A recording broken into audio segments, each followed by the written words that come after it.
Today, we're diving into an absolutely epic clash of titans from Hindu mythology. It's a story of pride, of power, and of vengeance on a scale that's just mind-blowing. This is the tale of the thousand-armed king versus the immortal, axe-wielding sage. So that brings us to the big question, right?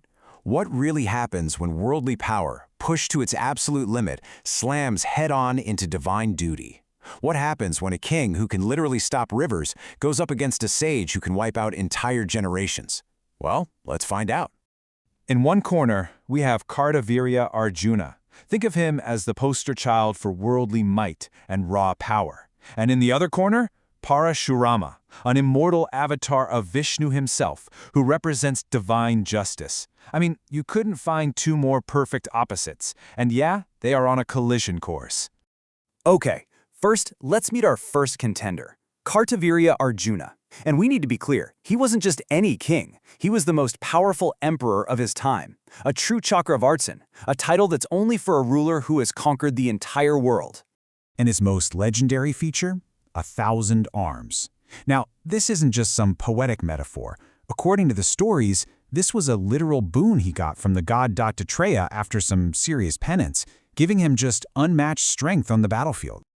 The sheer scale of this guy's power was staggering. I mean, this was a king who could playfully stop the entire flow of the mighty Narmada River with his 1,000 arms. He even defeated and captured Ravana, the main villain from the Ramayana. He was so powerful he was considered an incarnation of Vishnu's own weapon, the Sudarshana Chakra, born to be the mightiest king on earth.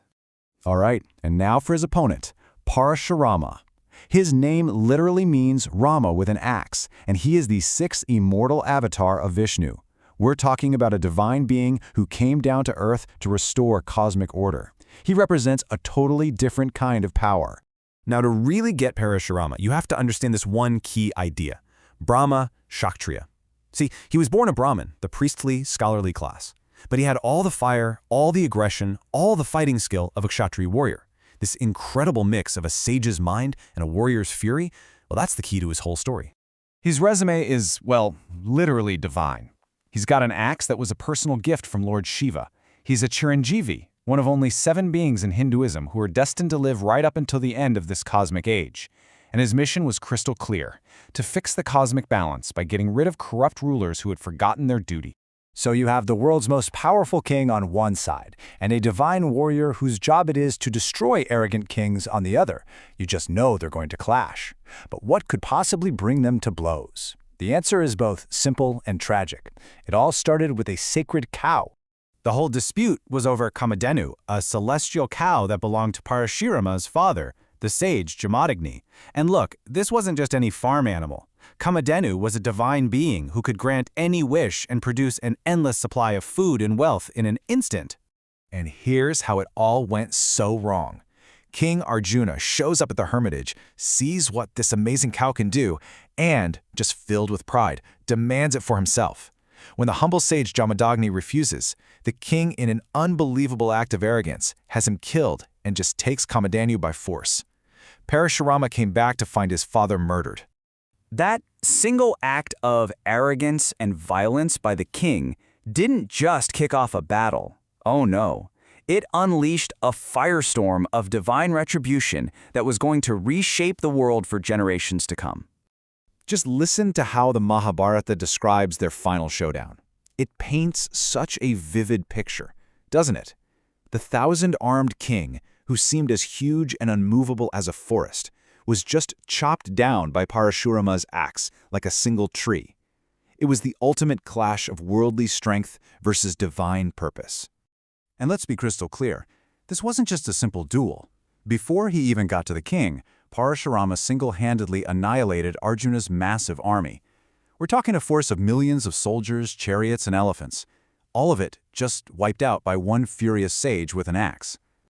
But his vengeance didn't stop with Arjuna, not even close. He was so enraged by the corruption of the entire warrior class that he launched a campaign to rid the earth of them completely. He did this purge 21 times over, wiping out generation after generation. And that number, 21, it's not random. It symbolizes a complete and total cleansing, an extreme measure to hit the reset button on the cosmic balance. And then, after his mission was complete, He performed a great penance. He put down his weapons, gave away all the land he'd conquered, and retreated to the mountains to live as a sage again, his violent purpose fulfilled.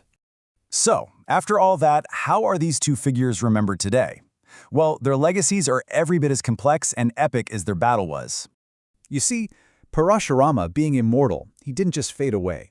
He became the martial arts guru to some of the greatest warriors in the Mahabharata, including Bhishma, Drona, and Karna.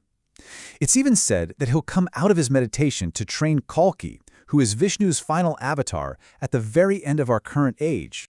His impact was so huge, he's actually credited with literally creating the western coast of India by throwing his axe into the sea. He lives on, meditating in the Mahendra Mountains, and to this day there are temples dedicated to him. So what about the Thousand-Armed King? Well, his story is a classic tragedy, right? A cautionary tale about how power leads to arrogance and then to ruin. But here's the interesting part. He isn't just remembered as a villain. Later royal families proudly claimed him as their ancestor. He's even worshipped in some parts of India and has been turned into a hero in Indonesian puppetry. Which leaves us with this final, lingering question. Was Parashurama's brutal campaign a necessary act of divine justice to restore balance to the world?